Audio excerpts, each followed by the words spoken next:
This material is for reference and educational purposes only. SimKit, its authors, and associates assume no responsibility for the utilization of any knowledge, materials, or techniques shown or described, nor do SimKit, its authors, or associates assume any responsibility for patient safety or outcomes. Clinical experience as well as current guidelines should determine the exact procedure and processes in each individual patient.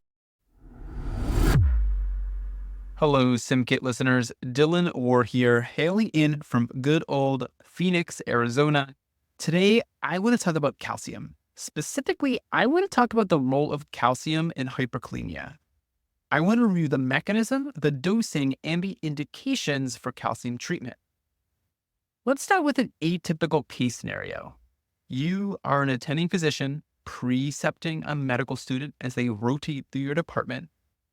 They recently evaluated a patient with end-stage renal disease, and you are preparing your clinical teaching point. You roll up your sleeves, crack open your Celsius energy drink, and ask, what is the role of calcium in hyperkalemia? You sit there ready to shout membrane stabilization from your heart of hearts and are prepared to go on a long discussion about the treatment of hyperkalemia. But what if this mechanism drilled into us from our preclinical medical student days is just wrong? This quick hit on calcium was inspired by an article that floated through my email inbox several weeks ago. A laboratory study published in Critical Care Medicine questions this dogma and argues that the beneficial effect of calcium treatment in hyperkalemia is not due to membrane stabilization, but rather normalization of cardiac conduction velocity. So recall, in hyperkalemia, all of these potassium ions floating through our bloodstream elevate resting membrane potential, they slow cardiac conduction velocity, and shorten action potential duration. On the EKG, this slowed cardiac conduction velocity manifests as widened intervals, while shortened action potential duration correlates to hyperkalemia's famed peak T waves. Physiologically, this sets us up for ventricular arrhythmias and sudden cardiac arrest.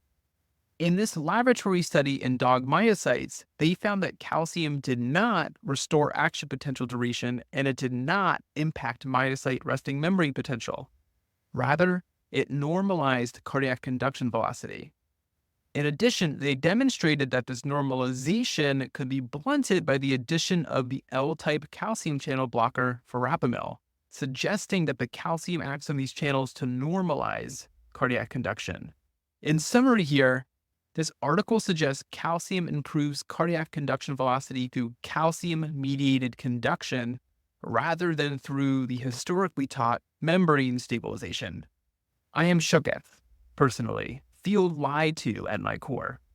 But hey, they did warn us that 50% of what we've learned in medical school would ultimately be proved to be wrong, right? And I guess this might be one of those things. No! But do dog myocytes matter to us as emergency medicine physicians? Why should I care about dog hearts? This could suggest a mechanistic rationale for clinical use of calcium treatment for hyperkalemia only when the EKG reveals slowed conduction, such as QRS prolongation or bradycardia. It also offers laboratory evidence for why adverse outcomes are not as common in those patients with isolated PT waves, but are in those with QRS or PR interval prolongation. It also begs the question, do we even need calcium for isolated PT waves? And I don't think we have enough clinical evidence to answer the question, and it still remains controversial. So when do we push calcium in hyperkalemia?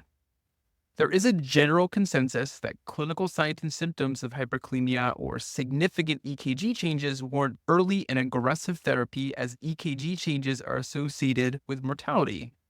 Now, some controversy remains as to the acute potassium level that necessitates treatment, but a potassium level of 6.5 seems to be a very common threshold and is one that I personally use in my practice. So when they say treat for symptoms of hyperkalemia, what do they mean? These symptoms of hyperkalemia are all related to poor neuromuscular transmission, including neuromuscular weakness, sensory changes, paresthesias, and even paralysis. And then for EKG changes, we were historically taught that as the severity of hyperkalemia increased, the EKG went through these predictable changes from peak T waves to widened PR intervals and QRS duration. to the loss of the P wave, and to the eventual development of the ominous sine wave. However, more recent evidence suggests that the EKG alone is unreliable for the diagnosis and severity categorization of hyperkalemia.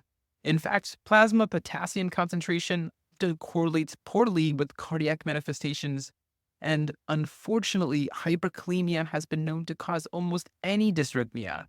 You can have regular and irregular bradycardias, wide or narrow tachycardias, new fascicular or bundle branch blocks, and ST segment changes. Sinus or junctional bradycardia could be the only EKG manifestation of hyperkalemia. It's all scary stuff, right? Now, if you do pull the trigger for IV calcium, you have two options. You have calcium gluconate and calcium chloride. Calcium chloride contains 3 times the amount of elemental calcium as calcium gluconate. As a result, calcium chloride can be corrosive to peripheral vessels and may cause necrosis if extravasation occurs. Therefore, unless someone is actively coding, we prefer central line administration for calcium chloride. Therefore, calcium gluconate is generally preferred for most patients who are not actively dying in front of you. So when you give calcium gluconate, commit to it and give an effective dose. My go-to dose, based on the literature, is an immediate 3 grams IV push over 2 to 5 minutes. We can repeat that dose every 5 minutes if there is no change on the EKG. The ideal redosing strategy after EKG stabilization is unknown. But remember, calcium lasts only 30 to 60 minutes, so depending on the clinical course, be prepared to redose that calcium. So let's get back to that clinical case scenario. Instead of rambling on about membrane stabilization, you offer a new hypothesis and a clinical pearl. You tell that medical student, use the combination of a history, physical exam, and EKG to make that diagnosis. Have a low threshold to initiate empiric treatment of hyperkalemia in the right clinical context, starting with IV calcium. Pick a potassium level that will be your own trigger for treatment, minus 6.5. And calcium may work through improving cardiac conduction velocity through calcium-mediated conduction rather than the historic and famed membrane stabilization. And to close here, keep an eye out for an upcoming guideline from the International Liaison Committee on Resuscitation, or ILCOR, who have upcoming treatment recommendations for hyperkalemia. A draft recommendation on their website that recently closed public commentary may call into question calcium itself for the treatment of hyperkalemia, making this whole calcium discussion honestly a bit silly. Their draft recommendation states, quote, for the treatment of acute hyperkalemia, there is insufficient evidence to recommend for or against the use of calcium for the treatment of hyperkalemia. And at this point, it's based on a weak recommendation and very low certainty of evidence, end quote. We will be back on SimKit to talk about calcium and hyperkalemia when the time comes. That's it for me. Enjoy the holiday season, everyone, and have a great day.